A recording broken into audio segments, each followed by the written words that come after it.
Treatment for cancer often runs into the hundreds of thousands of dollars in medical bills. Now, my mom saw $709,000 in bill charges over the last 10 months of her life with cancer. I broke down how that astronomical amount was covered on Medicare, comparing a Medicare supplement plan against a Medicare Advantage plan, and there were a lot of opinions on the best way to cover cancer. So allow me to share mine for those of you who are worried about cancer. Now, there are actual insurance plans for alien abductions, there are actual insurance plans for taste buds, and who could forget the $35 million insurance policy on Mariah Carey's legs? Nice. So it shouldn't come as a surprise that there are insurance options to insure you against the high costs of cancer. Now, here's my warning to you, and this may be my problem of over-transparency.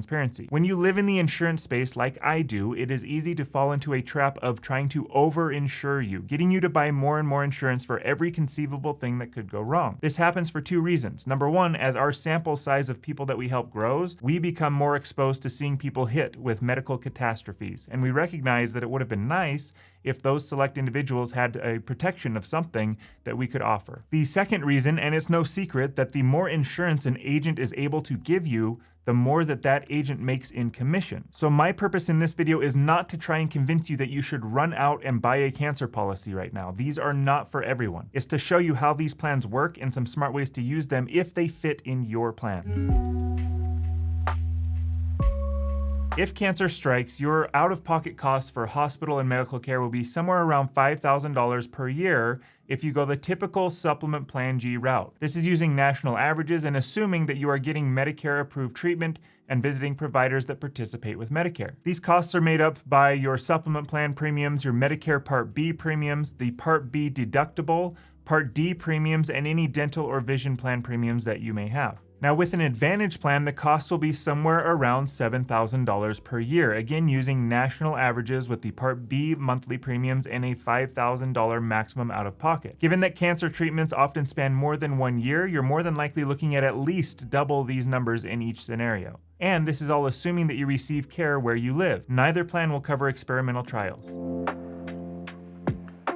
Okay, I first want to talk to those of you who know you're going the Medicare supplement plan route, and then I'll talk to those of you who are going the Advantage plan route. With a supplement plan, you know that you can see any provider or facility that participates with Medicare, and then Original Medicare with your supplement plan will work to cover you. It is one of the biggest, if not the biggest selling point for supplement plans. So if cancer strikes and you want to go to MD Anderson or the Mayo Clinic or the Cleveland Clinic or any other specialty hospital that participates with Medicare, you can, and Original Medicare and your supplement plan will cover you. However, neither Original Medicare nor your supplement plan will cover the plane tickets or the rental cars or the fuel costs or the lodging costs for you and your spouse if you plan to travel for treatment. Those who have been through cancer know that there are costs outside of the treatments themselves that happen, and they cause financial stress outside the already difficult circumstances. When my mom got cancer the first time, we did major renovations to our home to make access easier for her and to sterilize where she was staying. Those costs are not covered by Medicare, and they are not covered by the supplement plan either. I want you to know that there are ways to help pay for these, but let me address the Advantage folks first. Advantage friends, your big financial risk would be the 20% co-insurance for chemotherapy treatments and the high likelihood that you will be reaching your plan's maximum out-of-pocket costs, not just 1 year, but at least 2 calendar years, resulting in you needing to have at least 2 years worth of the maximum out-of-pocket dollars to deal with cancer costs while on an Advantage plan. Likewise, if you travel to a treatment facility outside of your hometown, even if it is in network with your Advantage plan, you also have the travel and lodging costs on top of your maximum out-of-pocket costs.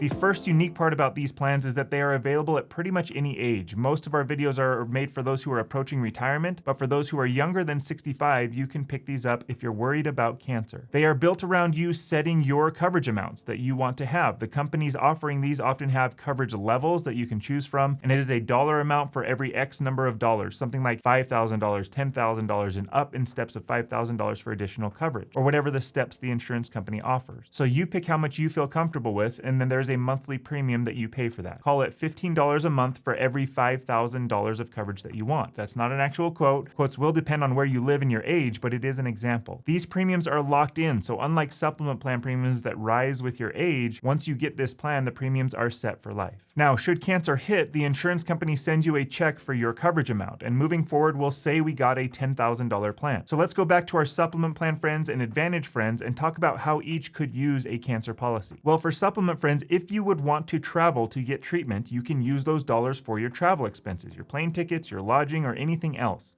If you would need to make improvements or changes to your home to accommodate those treatments, you could use those dollars for that. You can use these dollars for anything, but these are just examples of maybe more applicable uses of these dollars given the cancer diagnosis. Now, if you have a high deductible plan F or a high deductible plan G, you can use those dollars to pay that higher deductible. If you are going to try experimental trials that are not covered by Medicare, you could use these dollars to help alleviate those costs. Those are situations on a supplement plan where these cancer plans would make sense. Now, if you're on a regular plan F or plan G or N and you wouldn't travel to seek out different care options, or you wouldn't do anything different in your life or home outside of the chemo treatments, a cancer policy probably doesn't make sense for you. You're already paying a premium for your supplement plan and your drug plan and your dental plan and any other monthly premium when Medicare and your plan F or G or N will probably be enough. So it doesn't really make a lot of sense for a cancer policy.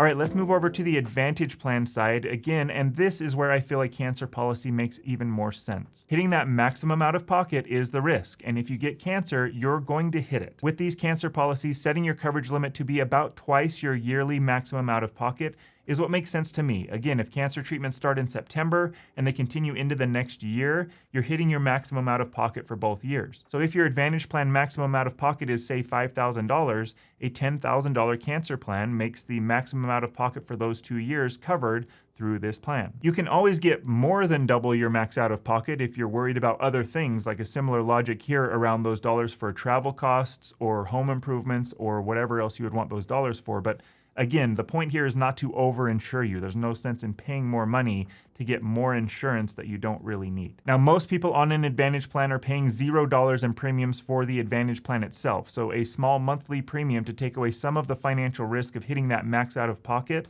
because of cancer is more in the realm of financial possibilities. Now, if you're on an Advantage plan, and again, you don't plan to travel for treatments, and maybe you have some very healthy health savings accounts or HSA numbers, and the threat of hitting your maximum out of pocket once, twice, 3 times really doesn't stress you out, or you might have money just socked away for that anyway, don't get a cancer policy. You probably don't need it. Now, these cancer plans come in 2 variations that you'll want to know about. One version is a one and done approach. As soon as cancer strikes, you inform the insurance company, they pay out your benefit, and then you stop paying premiums. If cancer goes away, you survive, and then it comes back years later, the policy is gone and it's used up, but again, you aren't continuing to pay for that after that first diagnosis. The second variation builds itself back up. It's called a recurrence benefit. So again, let's say that you have a $10,000 plan and you are diagnosed with cancer. You get a check for $10,000 and then you continue to pay the monthly premiums. And then once you have made it 2 to 5 years after your first cancer diagnosis, you get something like 25% of the benefit back. And then between 5 and 7 years, you get 50% back. Between 7 and 9 years, you get 75% back. And then after 9 years, you get 100% back. So if a new cancer diagnosis comes again, we'll say it's 6 years later,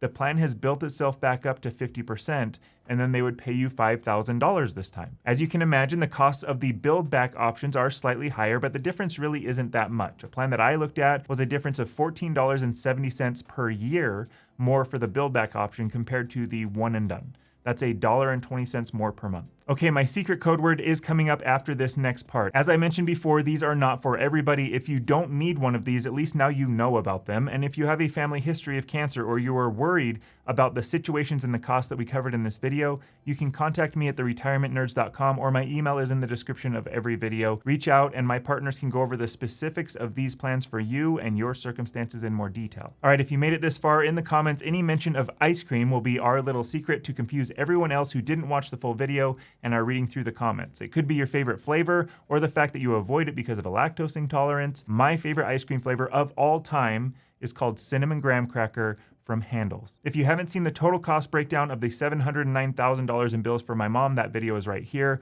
Or here is one that I did on the cost for a total knee replacement. I will see you over there.